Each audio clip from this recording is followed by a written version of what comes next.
अगर उस दिन आरव रात को नहीं उठा होता तो सिया जिंदा होती।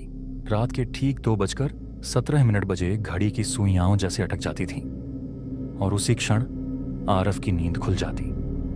पहली रात उसने सोचा सपना होगा, लेकिन जब उसने कमरे के कोने में खड़े उस धुंधले साये को देखा तो उसका गला सूख गया। साया लंबा था, चेहरा धुंध में लिपटा, आंखें जैसे खाली कुएं।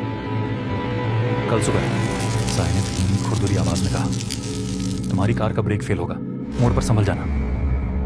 आरव पसीने में भीग गया। तुम कौन हो? उसकी आवाज कांप रही थी। साया बस एक पल खड़ा रहा, फिर अंधेरे में घुल गया।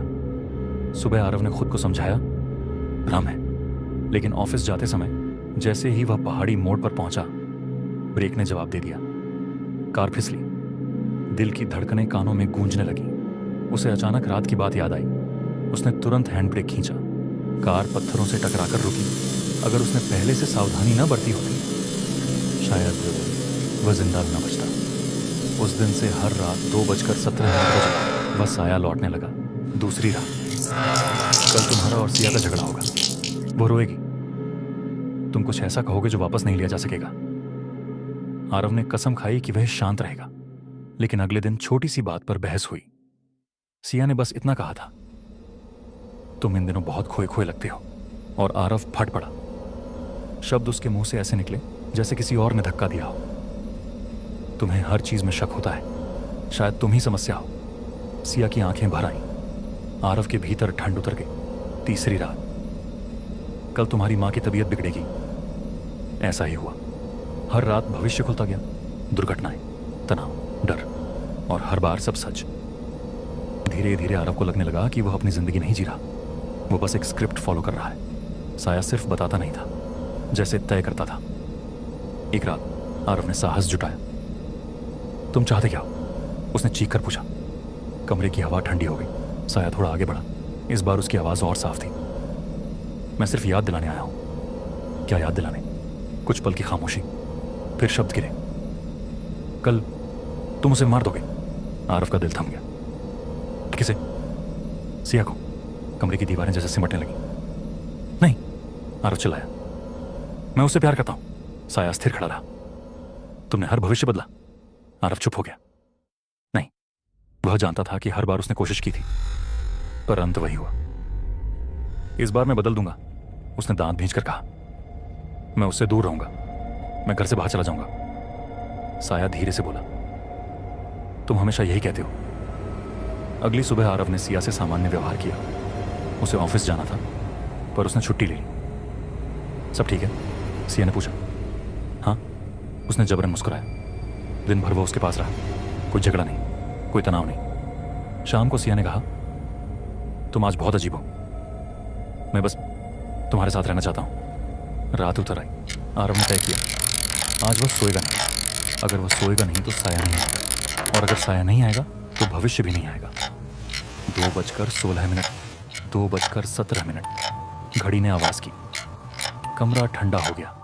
साया फिर वहीं था। तुमने सोचा था तुम बदल दोगे, उसने कहा। मैं बदल चुका हूं, आरव चीखा। भविष्य तुम्हारे डर से बनता है, साया फुसफुसाया। और तुम सबसे ज्यादा किससे डरते हो? अचानक किचन से आवाज आई, ग्लास टूटने की। सिया की चीख। आरव दौड़ा। सिया फर्श पर फिसल गई थी। उसके हाथ में टूटा हुआ कांच था। वह उठने की कोशिश कर रही थी। आरव! उस क्षण आरव के मन में एक अजीब झटका आया। उसे साया की आवाज ही सुनाई दी। अब उसका दिमाग जैसे धुंध से भर गया। हाथ अपने आप आगे बढ़े। गला, दबाव, सिया की आंखों में अविश्वास। हर कुछ सेकंड, बस कुछ सेकंड, फिर सन्नाटा। रात बीत गई। घर में खामोशी थी। आरव सोफे पर बैठा था, हाथ कांप रहे थे। सामने सिया का निर्जीव शरीर। 2:17। घड़ी ने फिर आवाज की। आरव ने कांपते हुए कमरे के कोने की ओर देखा। कुछ नहीं, कोई साया नहीं, कोई फुसफुसाहट नहीं। उसका दिल डूब गया। आओ, उसने बुदबुदाया। आओ और बताओ कि यह सपना है। लेकिन कोई नहीं आया। तभी उसकी नजर सामने रखे शीशे पर पड़ी। उसमें उसका प्रतिबिंब था, लेकिन प्रतिबिंब स्थिर था। वह खुद कांप रहा था, पर शीशे में खड़ा आदमी सीधा, शांत था और मुस्कुरा रहा था। धीरे धीरे प्रतिबिंब ने होंठ हिलाए। मैं याद दिलाने आया था, आरव पीछे हट गया। प्रतिबिंब की आंखें खाली थीं। वही अंधेरा, वही साया। अचानक उसे समझ आया, हर रात जो साया आता था वो बाहर से नहीं आता था। वो भविष्य का आरव था, वो जो ये सब कर चुका था, वो जो पछतावे में अटका था, वो जो 2:17 के उस क्षण में फंस गया था जहां सब खत्म हुआ। और आज चक्र पूरा हो गया। अब अगली रात 2:17 पर एक और आरव जागेगा और कमरे के कोने में खड़ा होगा, किसी और को याद दिलाने। घड़ी की सुइयां फिर अटक गईं। 2:17। इस बार कमरे के कोने में सचमुच एक साया खड़ा था और उसकी आंखें ठीक आरव जैसी